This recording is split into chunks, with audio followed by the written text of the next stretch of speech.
दोस्तों नमस्कार, मैं आपका दोस्त इंजीनियर प्रभात कुमार सिंह निराला कंस्ट्रक्शन के एक और नए वीडियो में आप सभी का बहुत बहुत स्वागत करता हूं।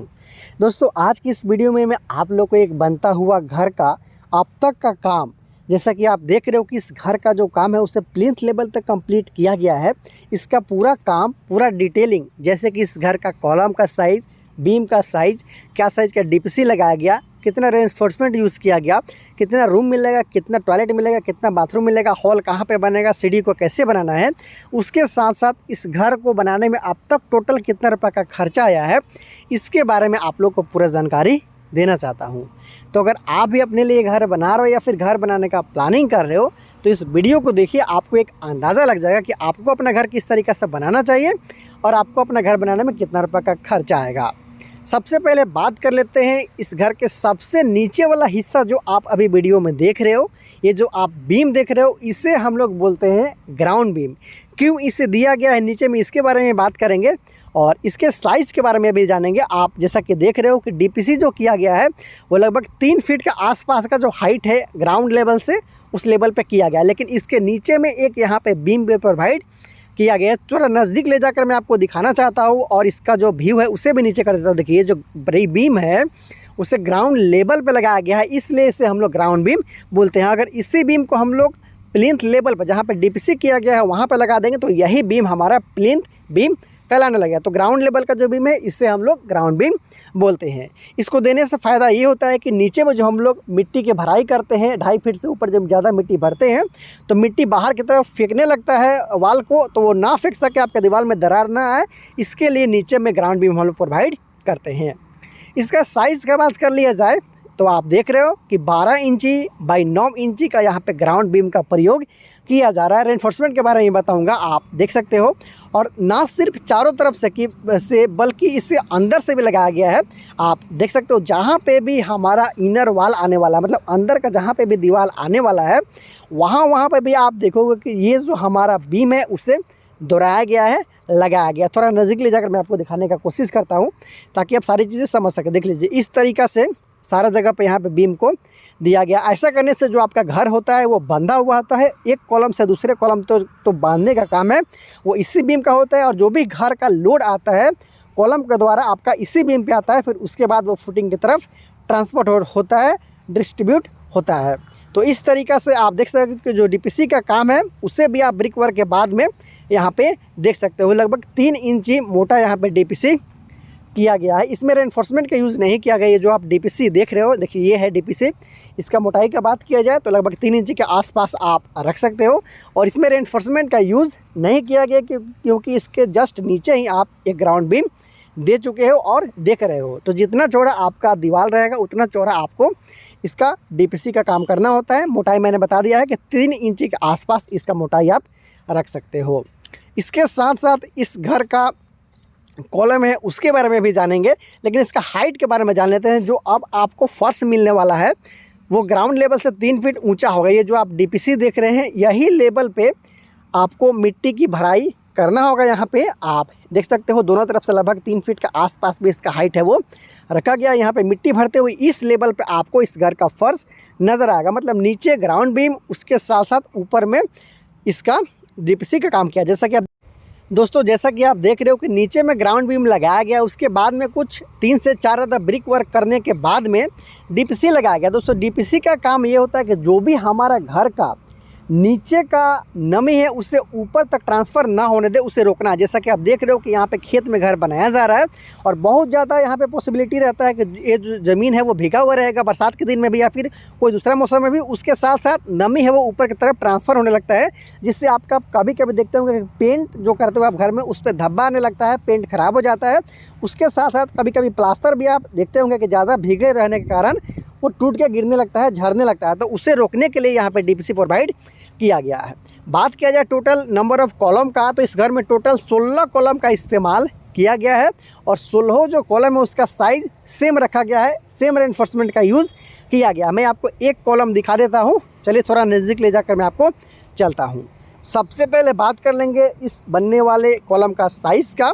तो इसे 12 इंची बाई 9 इंची का बनाया जा रहा है। प्रत्येक कॉलम का साइज़ वही है।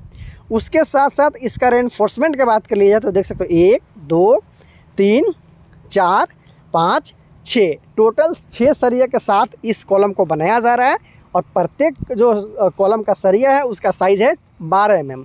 उसके साथ साथ यहाँ पर रिंग बनाने में कुछ गलती किया गया, आप देख सकते हो 8 mm का रिंग तो यहाँ पे प्रोवाइड किया गया है। उसके साथ साथ ये लगभग 7 से 7.5 इंच के आसपास की दूरी में बांधा गया। आपको 6 इंच से ज़्यादा दूरी इसको आपको नहीं रखना चाहिए। और उसके साथ साथ जो इसका हुक है, हुक भी देख लीजिए कि किस तरीक़े से यहाँ पे बांधा जाता है।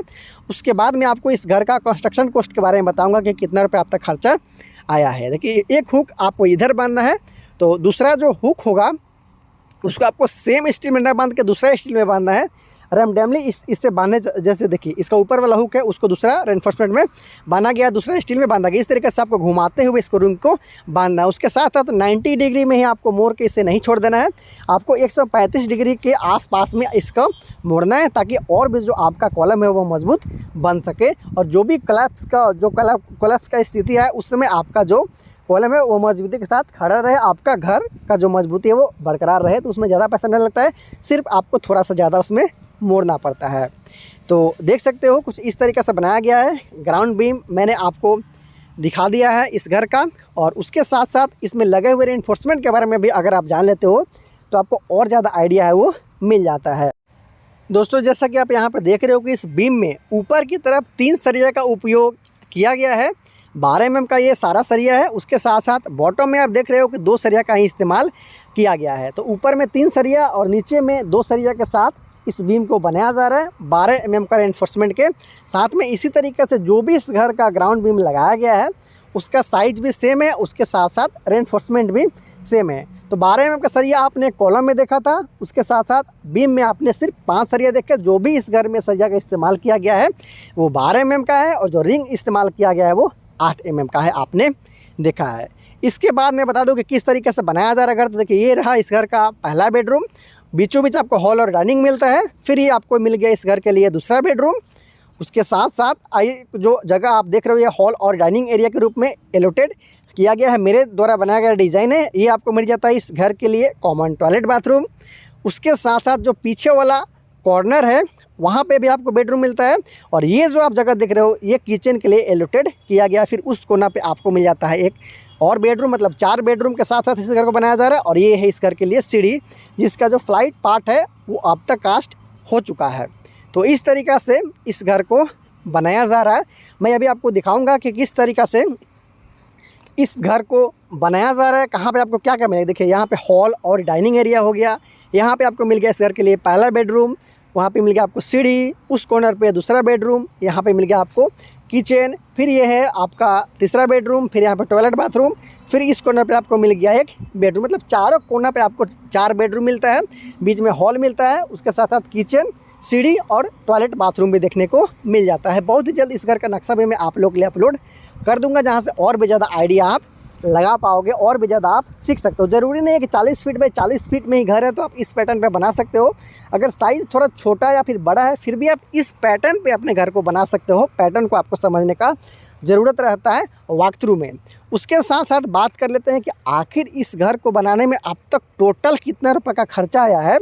तो मैं आपको बता दूं कि इस घर के मकान मालिक के अनुसार इस 4 बेडरूम के साथ hall, dining area, kitchen, toilet bathroom, सीढ़ी के साथ बनाया जा रहा है इस घर का, जिसका काम आप देख रहे हो कि कुर्सी लेवल तक कंप्लीट हुआ है। टोटल खर्चा मतलब लेबर कॉस्ट अब तक कितना लगा और मटेरियल कॉस्ट कितना लगा, टोटल खर्च को बात किया जाए जोड़ कर तो अब तक 3,40,000 रुपये के आसपास में खर्चा है वो आ चुका है। तो अगर आप भी 40 फीट बाई 40 फीट में घर बनाने वाले हो तो प्लिंथ लेवल तक इस तरीक़े से काम कराते हो तो आपको 3.5 लाख के आसपास का एस्टिमेशन रखना चाहिए। जबकि आप देख रहे हो कि कॉलम भी यहाँ पे हेवी यूज़ किया गया है, 9 इंची बाई 12 इंची का, बीम भी 9 इंची बाई 12 इंची का यूज़ किया गया है। 3 तला तक आसानी के साथ आप इस कॉलम और बीम को के सहारे में ले जा सकते हो।